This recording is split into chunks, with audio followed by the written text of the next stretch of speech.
ഇന്ന് നമ്മൾ നോക്കാൻ പോകുന്നത് എന്താണെന്ന് വെച്ചാൽ ഗൂഗിൾ അഡ്മിൻ കൺസോളിൻ്റെ അകത്ത് അഡ്മിൻസ് പ്രധാനമായും അറിഞ്ഞിരിക്കേണ്ട ഓപ്ഷൻസിനെ പറ്റിയിട്ടാണ്. സോ ആദ്യം തന്നെ നമുക്ക് ഗൂഗിൾ അഡ്മിൻ കൺസോളിൻ്റെ അകത്തേക്ക് ലോഗിൻ ചെയ്യാം. അതിന് ആദ്യം ബ്രൗസർ എടുത്തതിന് ശേഷം admin.google.com എന്ന് ടൈപ്പ് ചെയ്യാം.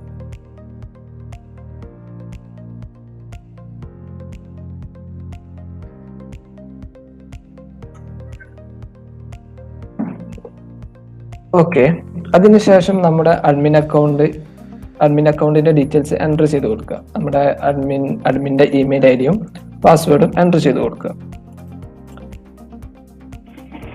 ഇമെയിൽ ഐ ഡി എൻ്റർ ചെയ്ത് കൊടുത്തതിന് ശേഷം പാസ്വേഡ് കൊടുക്കുക. പാസ്വേഡ് കൊടുത്തതിന് ശേഷം നെക്സ്റ്റ് അടിക്കുക.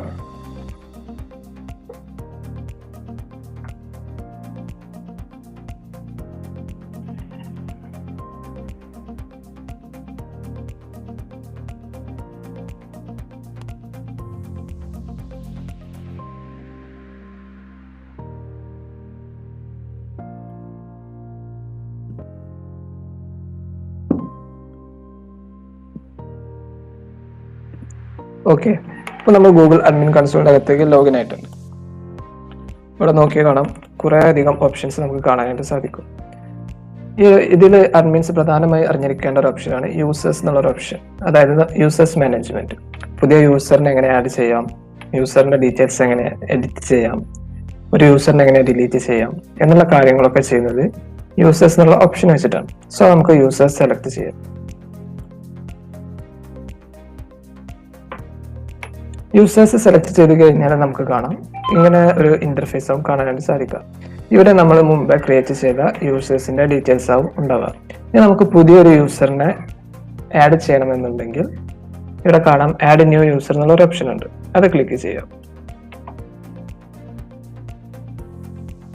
അത് ക്ലിക്ക് ചെയ്താൽ കാണാം ഇങ്ങനെ കുറെ ഓപ്ഷൻസ് ചോദിക്കും. First name, last name, email address, അതേപോലെ പാസ്വേഡ്, പിന്നെ രണ്ട് ഓപ്ഷൻസ് കാണാനായിട്ട് സാധിക്കും. ഇപ്പോൾ ഞാനൊരു ഡെമോ യൂസറിനെ ക്രിയേറ്റ് ചെയ്ത് കാണിച്ചു തരാം. സോ ഫസ്റ്റ് നെയിം ഞാൻ ഡെമോ എന്ന് കൊടുക്കും, ലാസ്റ്റ് നെയിം ആയിട്ട് യൂസർ എന്നും കൊടുക്കും.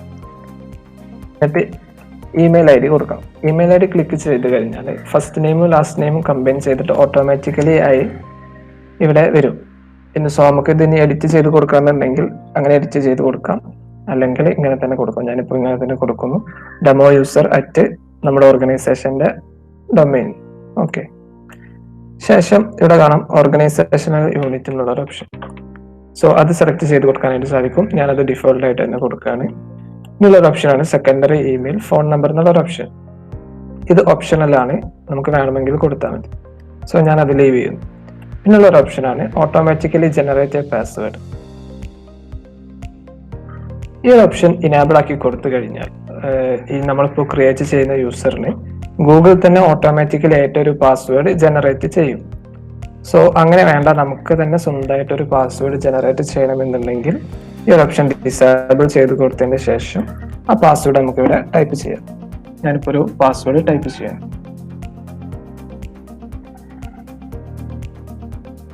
ഓക്കെ, ഞാനൊരു പാസ്വേഡ് ടൈപ്പ് ചെയ്തു.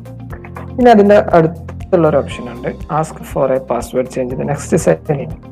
ഈ ഒരു ഓപ്ഷൻ എന്താണെന്ന് വെച്ചാൽ ഇപ്പോൾ നമ്മൾ ഈ ക്രിയേറ്റ് ചെയ്യുന്ന യൂസർ ക്രിയേറ്റ് ചെയ്തതിന് ശേഷം ലോഗിൻ ചെയ്യുമ്പോൾ അവർക്കൊരു ഓപ്ഷൻ വരും, ആ ഒരു പാസ്വേഡ് ചേഞ്ച് ചെയ്യാനായിട്ടുള്ള ഒരു ഓപ്ഷൻ ചോദിക്കും.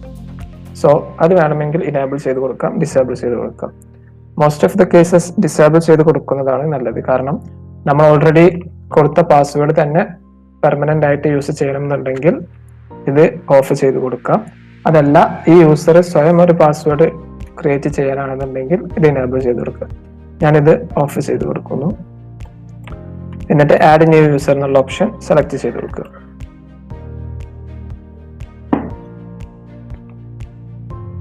ഓക്കെ, അപ്പോൾ നമ്മുടെ യൂസർ ആഡ് ആയിട്ടുണ്ട്. അപ്പോൾ ഇതിന്റെ ഡീറ്റെയിൽസ് കാണാം.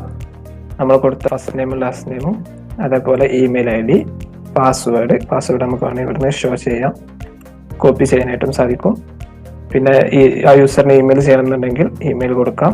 മോർ ആക്ഷൻസ് എടുത്തിട്ട് ഗ്രൂപ്പ്സിലേക്ക് ആഡ് ചെയ്യണമെങ്കിൽ ആഡ് ചെയ്യാം, എഡിറ്റ് ചെയ്യണമെങ്കിൽ എഡിറ്റ് ചെയ്യാം. ഓക്കെ, ഡൺ കൊടുക്കുക. ഓക്കെ, ഇപ്പൊ ആ യൂസർ ആഡ് ആയിട്ടുണ്ട്.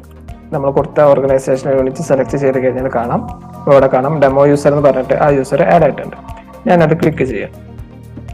അത് ക്ലിക്ക് ചെയ്ത് കഴിഞ്ഞാൽ നമുക്ക് ആ യൂസറിന്റെ ഡീറ്റെയിൽസ് കാണാനായിട്ട് സാധിക്കും. കണ്ടോ, ഇപ്പൊ ഇവിടെ ആ യൂസറിന്റെ ഡീറ്റെയിൽസ് കാണാം, നെയിം കാണാം, ഇമെയിൽ ID കാണാം, ആക്റ്റീവ് ആണോ അല്ലേന്ന് കാണാം, എന്നാണ് ലാസ്റ്റ് സൈൻ ഇൻ ആയതെന്ന് കാണാം, അതേപോലെ ഈ യൂസർ എന്നാണ് ക്രിയേറ്റ് ആയതെന്നും കാണാനായിട്ട് സാധിക്കും. അതേപോലെ ഓർഗനൈസേഷണൽ യൂണിറ്റ് ഏതിന്റെ അണ്ടറിലാണ് കൊടുത്തത് അത് കാണാനായിട്ട് സാധിക്കും. പിന്നുള്ള ഒരു ഓപ്ഷൻസ് ആണ് സെക്യൂരിറ്റി, അതേപോലെ ഗ്രൂപ്പ്സ്. ഈ ഒരു യൂസർ ഏതെങ്കിലും ഗ്രൂപ്പിനകത്തേക്ക് ആഡ് ആയിട്ടുണ്ടെങ്കിൽ അതിവിടെ കാണാനായിട്ട് സാധിക്കും.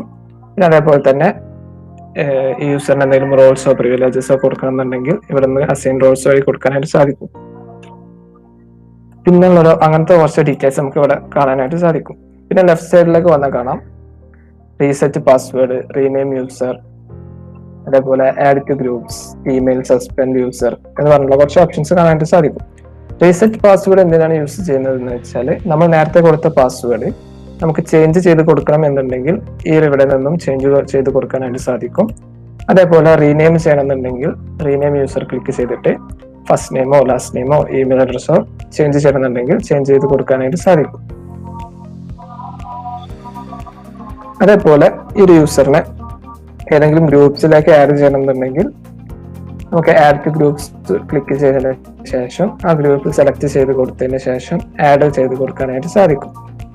ഇമെയിൽ ചെയ്യണമെങ്കിൽ ഇമെയിൽ സെലക്ട് ചെയ്യാം. ഈ യൂസറിനെ സസ്പെൻഡ് ചെയ്യണമെന്നുണ്ടെങ്കിൽ സസ്പെൻഡ് യൂസർ ക്ലിക്ക് ചെയ്തതിന് ശേഷം സസ്പെൻഡ് കൊടുത്തു കഴിഞ്ഞാൽ സസ്പെൻഡ് ചെയ്യാനായിട്ട് സാധിക്കും. ഇനി അതല്ല, ഈ ഒരു യൂസറിനെ നമുക്ക് ഡിലീറ്റ് ചെയ്യണം. അതായത് ഇപ്പോൾ നമ്മുടെ യൂസർ ഒരു സ്റ്റുഡൻ്റ് ആണെന്ന് വിചാരിക്കുക. ആ സ്റ്റുഡന്റ് നമ്മുടെ സ്കൂളിൽ നിന്ന് പാസ് ഔട്ട് ആയിപ്പോയി. സോ ഈ ഒരു ID നമുക്ക് ഡിലീറ്റ് ചെയ്യണം. അതിനുവേണ്ടി ഡിലീറ്റ് യൂസർ സെലക്ട് ചെയ്തിട്ട് നമുക്ക് ആ യൂസറിനെ ഡിലീറ്റ് ചെയ്യാനായിട്ട് സാധിക്കും. ഇവിടെ ഒരു ഓപ്ഷൻ ചോദിക്കും, transfer the ownership of this user's data to another user. അതായത് ഈ ഒരു യൂസറിന്റെ ഡാറ്റാസ് വേറെ യൂസറിന് ട്രാൻസ്ഫർ ചെയ്യണമെന്ന് ചോദിക്കും. സോ മോസ്റ്റ് ഓഫ് ഓൾ സ്റ്റുഡൻസിന്റെ കേസിലൊക്കെ നമുക്കത് ഓഫാക്കി ചെയ്ത് കൊടുക്കണം. അതായത് ഡോണ്ട് ട്രാൻസ്ഫർ ഡാറ്റ സെലക്ട് ചെയ്തതിന് ശേഷം ഡിലീറ്റ് യൂസർ അടിക്കുക. സോ ആ ഒരു യൂസറിനെ നമുക്ക് ഡിലീറ്റ് ചെയ്യാനായിട്ട് സാധിക്കും. ഓക്കെ, ഇപ്പൊ നമ്മളൊരു യൂസറിനെ ക്രിയേറ്റ് ചെയ്തു. ആ യൂസറിന് ആവശ്യമുള്ള എഡിറ്റ് ചെയ്യണമെന്നുണ്ടെങ്കിൽ അങ്ങനെ ചെയ്തു, എന്നിട്ട് ആ യൂസറിനെ ഡിലീറ്റ് ചെയ്തു. ഓക്കെ, സോ യൂസർ മാനേജ്മെന്റ് അകത്ത് അഡ്മിൻസ് പ്രധാനമായും അറിഞ്ഞിരിക്കേണ്ട കാര്യങ്ങൾ ഇതൊക്കെയാണ്. So thank you.